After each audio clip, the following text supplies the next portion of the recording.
Oh, yes. Hello, everyone. Storm Talk is back once again, at least for a couple of days, as we do have some thunderstorms, some of which could be on the strong side, moving back into wave country. Not all bad news, right? We need some rainfall, but it could come at the price that could, again, with some damaging winds in some cases. So make sure you're weather aware later this afternoon, all the way through Wednesday. I hope you guys are doing well. See all your comments flying in around on social media. As always, you guys can comment on our social media pages, whether it's YouTube, X, Facebook, Twitter, or I say the same thing. What's it? Twitch. It's also available on Twitch. So you have different options to watch our feeds, but limited on how you can comment. But I see your comments, whether it's Shonda, from Morgan to Margaret to Paul to Tracy to Ralph to Karen. Angela, hope you all are doing well. See you all this morning. So thank you all for your comments. And what I always like to do is just kind of go through this setup over the next couple of days in the short range, and then get into a bit more of the longer term, close things out. And I will show you the 10-day as it stands now at the very end here. So as always, I'll try to answer as much as I can. I know this time of the year, most of us have got their outdoor plans kind of, intact. It's not as busy or fast of a scheduled life as we have in the other cooler months of the year when you get out of school and stuff. But anyway, so where do we stand today? Well, today is an interesting one that can easily change on us in a hurry. First off, here's a live look right now from the harbors in Jeffersonville. Got a beautiful blue sky, some high-level clouds flying overhead. We've got a little bit of some ripple action on the Ohio, so the wind is picked up, no doubt. But it actually feels really great out there. Current temperature coming in at about 80 degrees in Louisville. Got a lot of 70s, but what makes a difference is your dew points are not into the mid to upper 70s like we had with the round of heat last week. So that has allowed us to feel a little bit more of a refreshing feel this morning when you got out. You probably still noticed that. So what's going to change? Well, this is going to change. The amount of moisture in the air is going to really ramp up, and not until after about 2 or 3 this afternoon will we see that push of bringing in higher moisture levels into the Ohio Valley. Once that happens, then we are pretty much open game on the idea of getting thunderstorms that can reach us at that point. But at the moment, this has been our saving grace. It's been a little more of a pocket of drier air. All right, so the radar is quiet. We've had a few fading clouds from showers way to the west that try to survive. We can tell by looking at the satellite image from space that it is nice and quiet in the Ohio River Valley. But you get to the north, anything but quiet. At least there's no warnings right now. This is just noisy. Showers and thunderstorms stretching northern Illinois all the way through Indiana and all the way to about the UP of Michigan. Now, notice this particular cluster right here is not moving in the same direction as the one near Chicago. They're moving in 2 different directions, even though they're fairly linear. And the reason for that is that they're feeding on basically the same thing, but 2 different ways to get there. And their fuel, they're what they love to eat. Their diet is a lot of moisture and warmth. And they are feeding toward that. And when we look at the regional setup, especially in terms of, say, moisture levels for today, you'll notice that most of the moisture levels that we've got so far anyway have been focused right along central Indiana and West Kentucky, heading eastbound. So if you have to think of the game of like Pac-Man, as these continue to evolve, they're going to head in this direction here. They're going to want to feed on the higher dew points. If they try to enter over in this area of Ohio, Kentucky, at all, or Pennsylvania, they're done.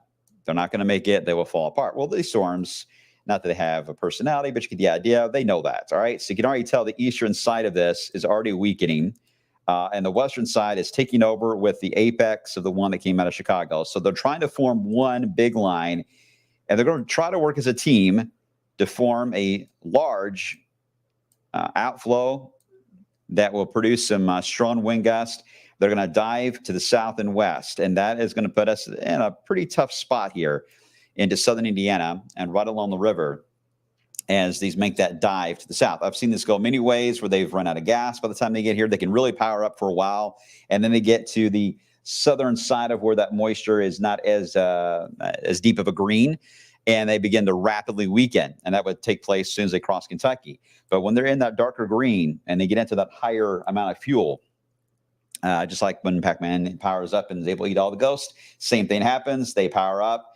and that's when you get the damaging winds. So this is what we need to watch today. I got a feeling based on what I'm seeing so far and the moisture levels, the radar trends, the amount of heating today, I think some kind of a watch is probably going to get issued today that will look something like this across Indiana, northern Kentucky, and Illinois, maybe Ohio. That may be too far east.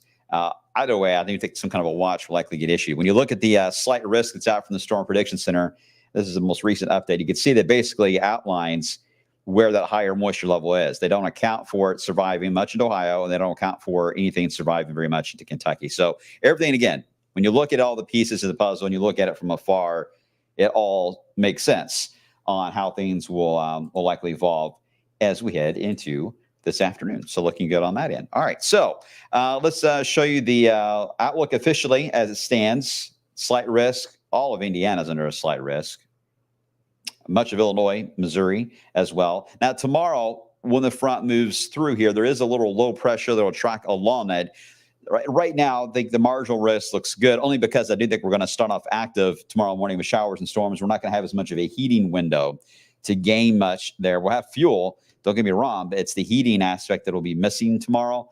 If we're able to gain any, then maybe it will be more active than what is currently expected. But still, this is a decent chance. If we can get the storms today, without the wind, I think it's going to be hard to do, but without the wind, and then we get storms tomorrow, we could really get some impressive rain totals out of this for those of us that really, really do need it. So let me show you Futurecast. Actually, let me back that up because, all right, kind of explain again where you get the red. That's where the fuel, storm fuel begins. Tendency to line up with the higher levels of moisture is about the same. Anyway, you get into the gold and the really bright gold, almost white. That is your really intense fuel or a highly unstable, strongly unstable atmosphere. You notice today that we're good this morning, everything nice and quiet. And look what happens as we get into this afternoon. And you saw what happened to those storms. They immediately dove right down toward Louisville. We are in the mid 90s. This is at 5 in the afternoon. And at this point, they've already crossed, for those of you in Indiana, if they aim in this direction, they would already be past Seymour and North Vernon area. I would say about 3 o'clock, they were likely already be past you. So between now and 3 is your time to, if you've got anything you need to take care of, do that. And let's hope these don't dive down, because they would, again, carry a damaging wind threat. But on top of that, the damaging wind threat, the angle of attack that these storms would be from the north.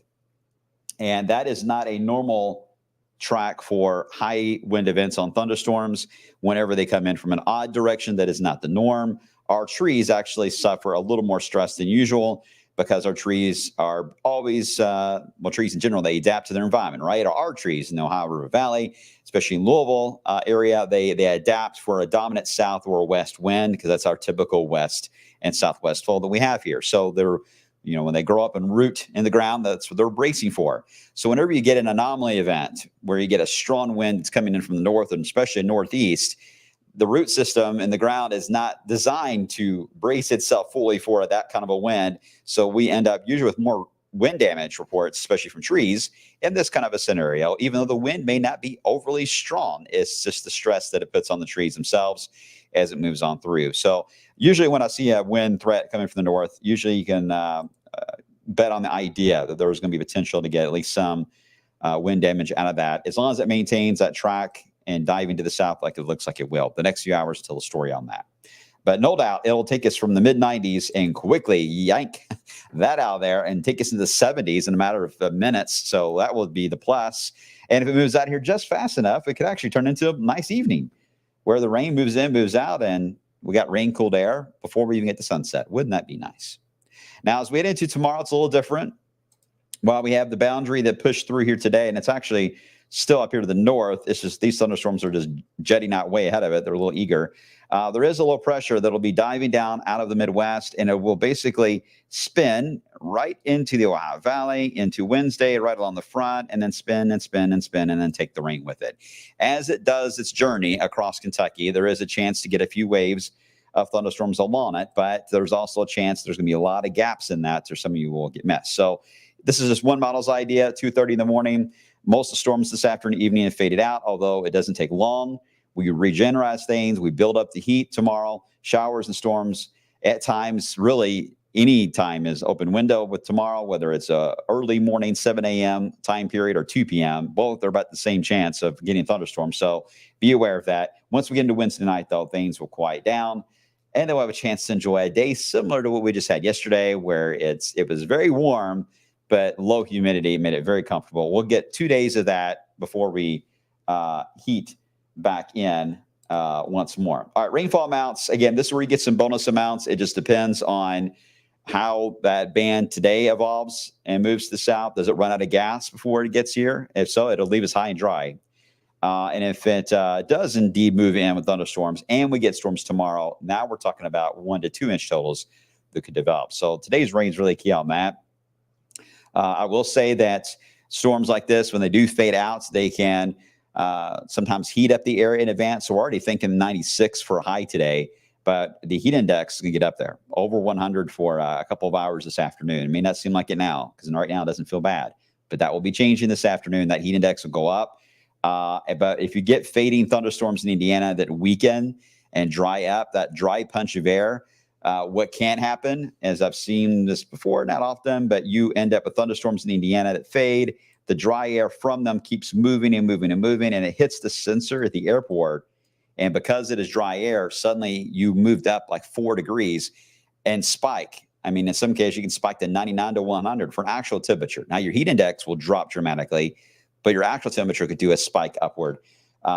We've seen that before. It's pretty rare, more common into Texas, especially West Texas, to see that.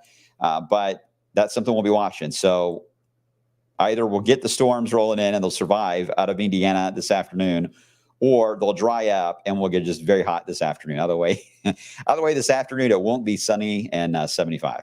That I can tell you. All right.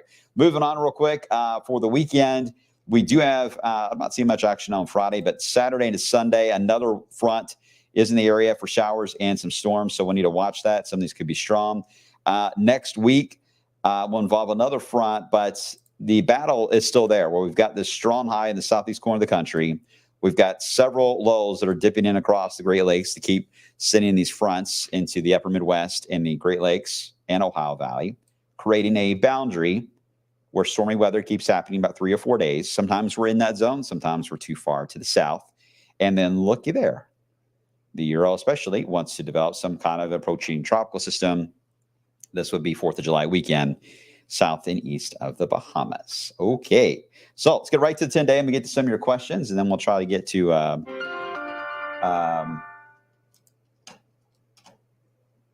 let's see. What were you saying, Mark? I'm in Michigan. The storms are crazy this morning. Lots of lightning, crazy wind, hail, tornado sirens going off. Yeah, it is a nasty line. And, these storms, especially summertime storms, they get in clusters. The lightning can be relentless. It could just be wake you out of bed kind of stuff. It's just nonstop. If the thunder doesn't do it, the constant strobe light going on in your room likely will. I'm seeing a lot of birthday wishes. Thank you all. I appreciate that. It's very nice of you. Let's see. Ashley, what'd you say, Ashley? I didn't see that. Overnight tonight. Okay. The ones this afternoon are going to be before sunset if we get anything out of Indiana. That's a big if. They got to survive this far south. Indiana, certainly. If you're in Indiana, you're more at risk than Louisville is, and Louisville is more at risk than, say, Bardstown. So it's all tiered north to south. The overnight activity will just randomly pop. There's no set time just because it's highly dependent on what happens today.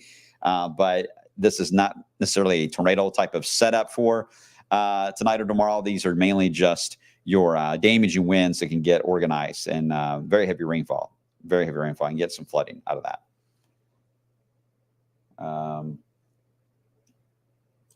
It's your son's birthday, Christian. Happy birthday, Christian.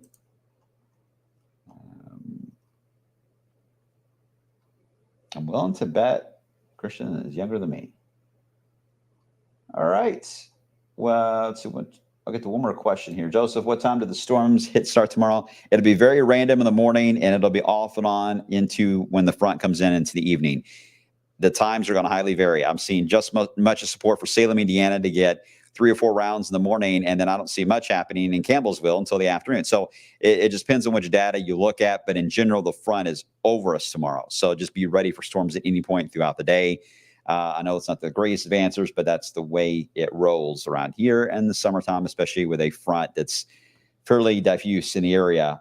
There's no obvious trigger. We just have to go with the environment is ready for a storm, so just be ready for it. And that's why the chance goes up. Okay, I'm going to end it there for now and get ready for the midday show. Don't forget again to scan for your tickets, or you can go to wave3.com contest to hopefully join us for the Twisters movie, the early premiere on July 17th. We're giving away 2 tickets, I think a popcorn and a drink, and we will be there live. Blank & Baker Escape Theaters and Jeffersonville Escape Theaters. Again, all the details are online. All right, appreciate you guys as always. Take care of each other, and I will see you guys coming up on midday. All right, take care.